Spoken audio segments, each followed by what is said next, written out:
Dewas KPK hanya menjatuhkan hukuman permintaan maaf bagi ke-78 pegawai KPK pelaku pungli. Padahal sepanjang 2018 hingga 2023, pungli di rutan KPK ditaksir mencapai 6 miliar rupiah. Apakah keputusan ini bisa diterima? Untuk membahasnya sudah bergabung bersama kami mantan penyidik KPK Praswat Nugraha. Selamat sore Mas Praswat. Selamat sore Mas Reza. Baik, Mas Praswat, ada orang melakukan tindak korupsi di internal KPK, 78 orang. Dan KPK hanya memberi hukuman permintaan maaf dengan alasan sanksi maksimal pada ASN hanya sanksi moral. Apakah alasan itu bisa diterima Mas Praswat?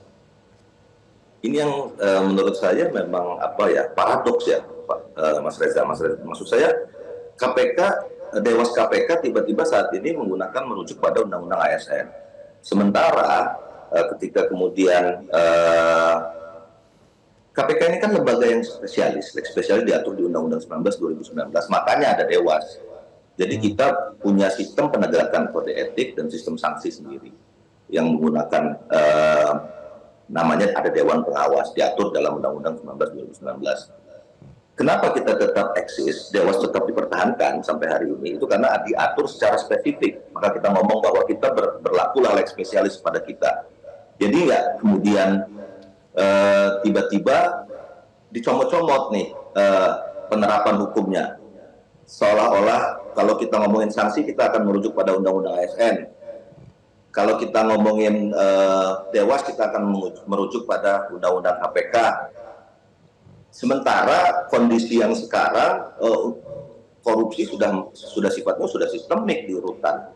Ini saya pikir ada apa sebenarnya? Kenapa kok tiba-tiba Dewas gampang untuk melakukan pemilihan hukum? Political will-nya di mana? Kalau misalnya kita merujuk pada politik hukum, ini harusnya Dewas secara tegas mengatakan bahwa sistem sanksi kepada pegawai KPK itu harus merujuk pada Undang-Undang KPK dan Perkom Dewas KPK. Nah, Perkom Dewas KPK tiba-tiba ngomong bahwa kita akan merujuk pada Undang-Undang ASN.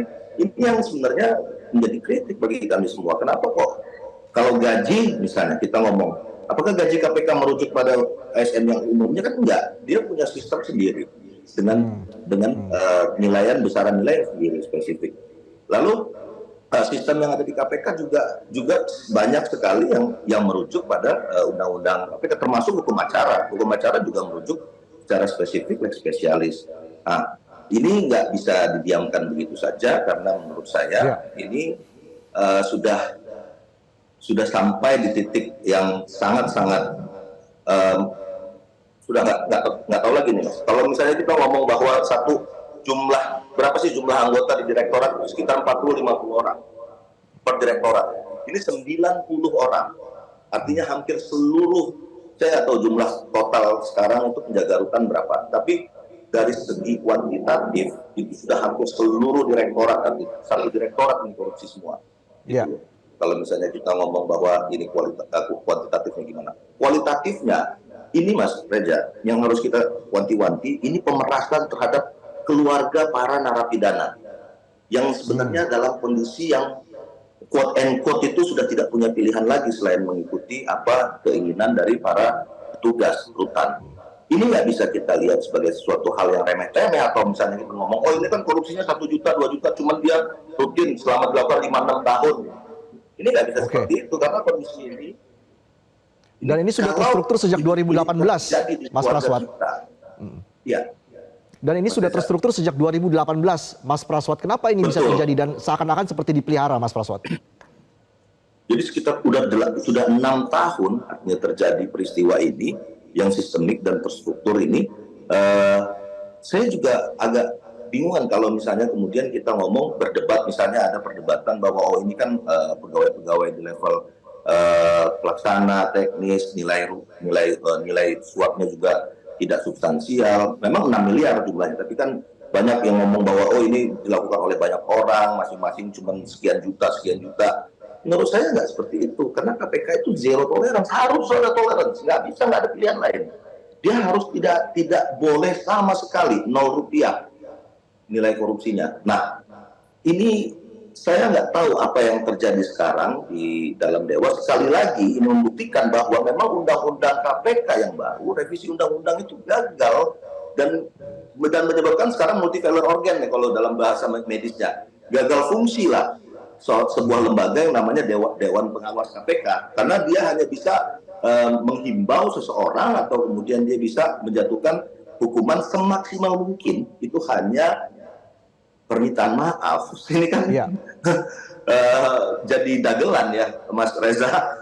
Bagaimana mungkin orang melakukan perbuatan pidana sedemikian masif dengan rentang waktu di 6 lingkungan tahun, internal KPK pula, ya. melibatkan 90 orang, terus itu 90 orang itu yang bersalah terbukti, kemudian dari 78-nya itu hanya disampaikan permintaan maaf.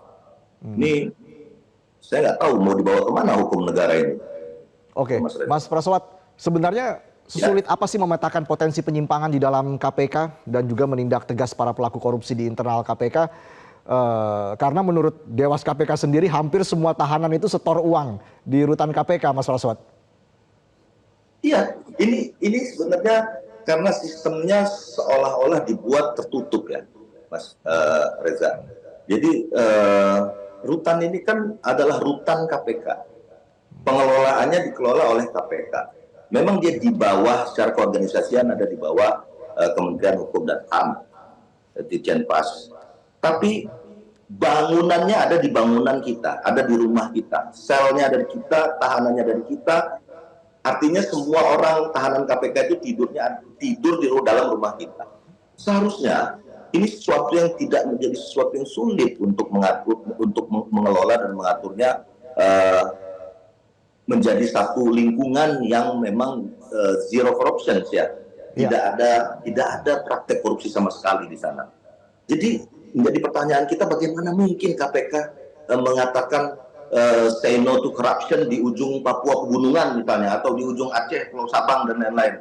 Sementara di dalam rumahnya sendiri, hari ini Dewas berkata bahwa dia bingung bagaimana cara segitu banyaknya orang semuanya menyetor uang dan kemudian seolah-olah dalam tanda kutip itu tidak berdaya untuk menumpas praktek-praktek koruptif yang ada di depan matanya sendiri. Nah, ini yang kemudian selalu menjadi satu peribahasa itu, Mas Reza, gajah di pelupuk mata tidak kelihatan, namun semut di ujung samudra bisa kelihatan. Dan kondisi ini nggak bisa dijadikan permisif ya. Tidak boleh KPK kemudian sibuk mencari alasan karena begini, karena begitu, karena begini dan lain-lain. Ini harus diselesaikan sekarang juga dan harus dituntaskan setuntas-tuntasnya. Ganti seluruh pegawai, ganti seluruh petugas, dirombak organisasinya, turunkan teman-teman saya tuh rekan-rekan sesama penyidik di KPK itu sebegitu terjaganya integritasnya, saya jamin kok. Saya hidup. Jadi perombakan ini harus dilakukan secara menyeluruh, secara total begitu, Mas Praswat? Ya, Mas Reza. Jadi evaluasi ini harus dilakukan secara menyeluruh, secara total begitu ya, Mas Praswat, dan harus mulai dari mana, Mas Praswat? Dirombak total. Harus seluruh keorganisasian, personal semua di dalam pengelolaan rutan KPK itu harus dirombak total. Itu tidak mungkin bisa terus dilanjutkan. Yang saya khawatirkan, ini teman-teman yang 78 yang sudah terbukti melakukan perbuatan pidana ya, bukan kode etik ini, bukan pelanggaran kode etik ini, perbuatan pidana ini. Kemudian setelah minta maaf, bekerja seperti biasa. Ya. Wah, ini saya udah nggak tahu, saya speechless ini, Mas Reza. Saya udah nggak bisa ngomong apa-apa. Saya nggak sanggup menjawab pertanyaan gimana kalau kemudian mereka yang sudah melakukan permintaan maaf, merasa bersalah, terus bekerja kembali seperti biasa, dilanjutkan mengelola tahanan. Mau seperti apa ini? Keluarga-keluarga tahanan, pelapor, saksi dan lain-lain, dan tahanan sendiri yang mengakui bahwa telah terjadi praktek korupsi ini mau gimana? Artinya agar Dewas KPK ini ke depan itu agar semakin tidak dianggap lemah dan tidak berdaya begitu, Mas Praswat. Evaluasi harus sudah dijalankan secara menyeluruh ya, Mas Praswat. Betul. Kalau memang Dewas tidak sanggup untuk menegakkan kode etik sebagaimana diperintahkan Undang-Undang 19 2019, ya sekalian saja kita total sudah tunduk kepada Undang-Undang ASN, maka tidak lagi maka Dewas kita bubarkan gitu. Jadi clear. Jadi nggak perlu ada standar ganda. Kalau secara kelembagaan kita ngomong berlaku Undang-Undang 19 2019, namun kemudian sanksi kita ngomong berujuk pada Undang-Undang ASN. Ini kan standar ganda yang nggak logis dan nggak masuk di akal. Oke. Baik. Baik, terima kasih Mas Praswat Ya. Nugraha, mantan penyidik KPK, sudah bergabung bersama kami di Metro hari ini. Jelajahi cara baru mendapatkan informasi. Download Metro TV Extend sekarang.